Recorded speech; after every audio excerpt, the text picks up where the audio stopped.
Hello students, in this session we are going to study the shear stress at a section.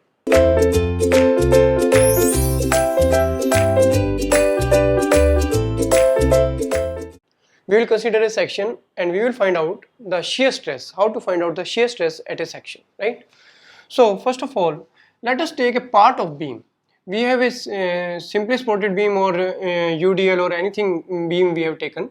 So whatever is a beam, we are taking a part, only a part of that beam. It may have a long length, but we are taking a simple part of that beam. And suppose it is UDL, it is uniformly distributed load. So it may be a cantilever beam or simply supported beam. We are just taking a part of that beam and we are analyzing the shear force on this beam, and suppose that length of the beam is dx. Out of the total length L, out of the long length L, we have taken a small length dx. And suppose this is a neutral layer, this is the neutral layer, right? If we see the beam, the side view of the beam, this is a suppose rectangular cross section of the beam. The beam is of rectangular cross section. Suppose this is the cross section of the beam, like this. This is the cross section of the beam, and suppose the width of the beam is B. B is the width of the beam, right? B is the width, and this is the neutral axis. Suppose this is the neutral axis, right? And we want to analyze the shear force. So for that we are taking a small element, because now suppose due to this load there is a bending moment developed in the material. So bending moment developed is, suppose at this part this is M, and at this part there is slightly change in bending moment, suppose M plus dm, M plus dm. So there is some change in bending moment from M to M plus dm, right? At this part the bending moment is M, and at this part the bending moment is M plus dm, right? So this is the change in bending moment. Due to these bending moments, there are stresses developed. There are stresses developed in the material. Stresses developed in the material. What are the stresses developed? So let us take, because the stresses are higher at the outer fiber, maximum at the outer fiber, and lower or zero at the neutral axis or neutral layer. So we have to take, because the stresses are varying, so we are taking a small element of small area. Suppose the area of this is dA, small area dA, and suppose the element is this element is, suppose on this side we are naming it P, and on this side we are naming it Q. What is happening on P and Q? We want to see this, right? So due to this there is some stress developed in the material, and suppose the area of this element is dA, so this will be sigma dA is the force acting on this side, and suppose the stress developed in this part is due to M plus dm is sigma plus dA, sigma plus d sigma. There is some change in stress multiplied by the area dA. This is the force, right? So this is a force at P point and this is a force at Q area, right? So P area and Q area have different forces, that is sigma dA and sigma plus d sigma dA. This sigma is due to these bending moments M and M plus dm, right? These are the stresses developed and forces. Stress multiplied by area gives the force. So force on P is sigma dA and force on Q is sigma plus d sigma multiplied by dA, right? And suppose this has certain length from the neutral layer, this is y, right? So this is the distance y, this is the distance y from the neutral axis y, right? So this y is the distance from the neutral layer or neutral axis, right? And we want to analyze what is the force acting on this part, right? And what is the unbalanced force? If sigma dA is the force on P, there is some sigma plus d sigma dA force on Q. So there is some unbalanced force. Due to this unbalanced force, but the body is in balancing condition, static balance, so there will be some shear stress developed in the material. We want to find out that shear stress, right? So what is sigma dA? Because this is a bending moment acting at M, M is a bending moment, so due to this bending moment we know the bending equation.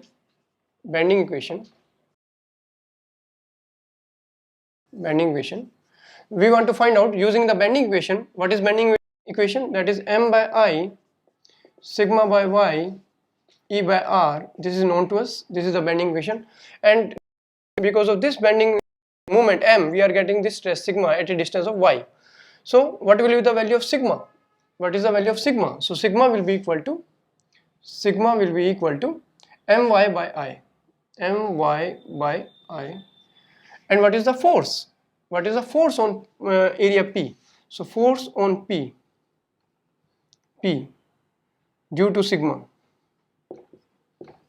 Force on P due to sigma will be equal to dF at P point, at P area will be equal to my by I multiplied by dA, because it is sigma dA, right? So this is the force at part P part, right?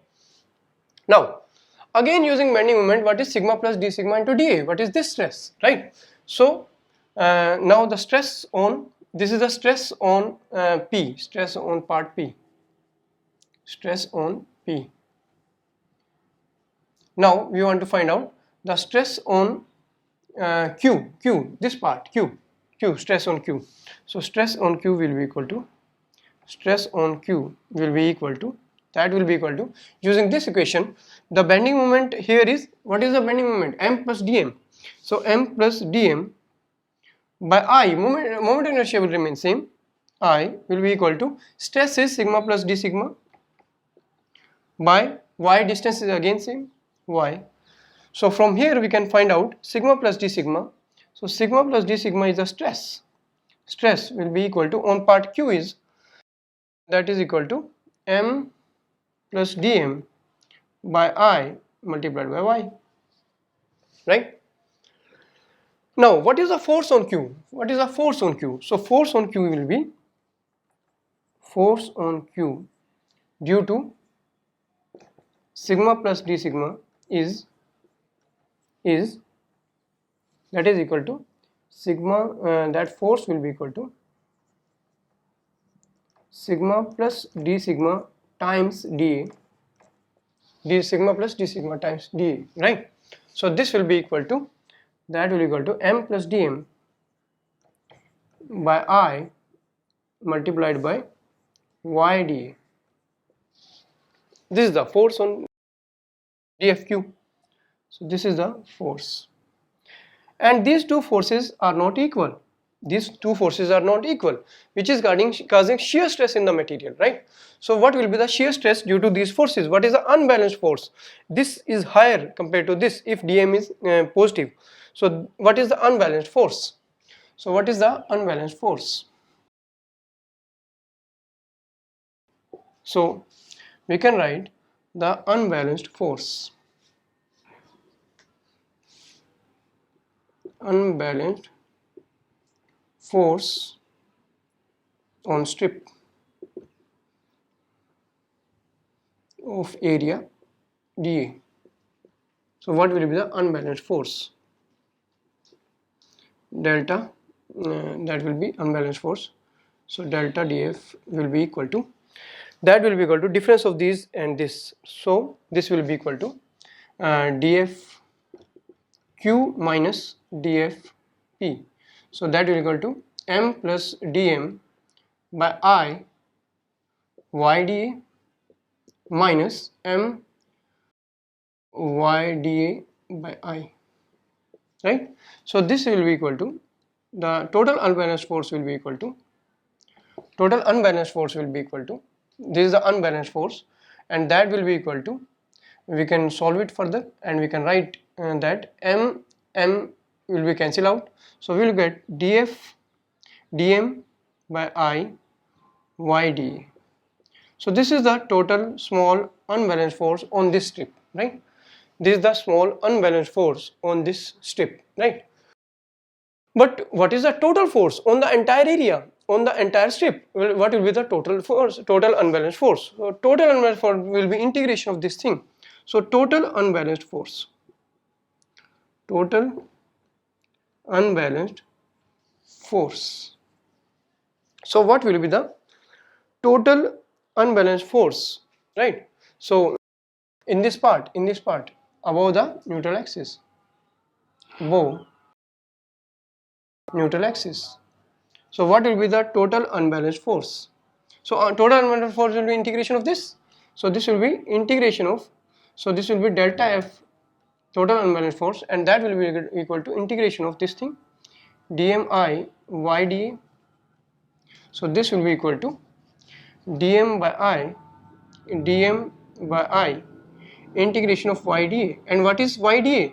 That is moment of area. That is moment of area, right? This is the moment of area, right? And that is equal to dmi by y bar, because y bar is the center of gravity of that part, that y bar into area, right? Y bar multiplied by area. Y dA is y bar into area, right? That area above this part, y bar multiplied by area. Now this is the total unbalanced force, and this force is causing shear stress in the material because body is in static equilibrium.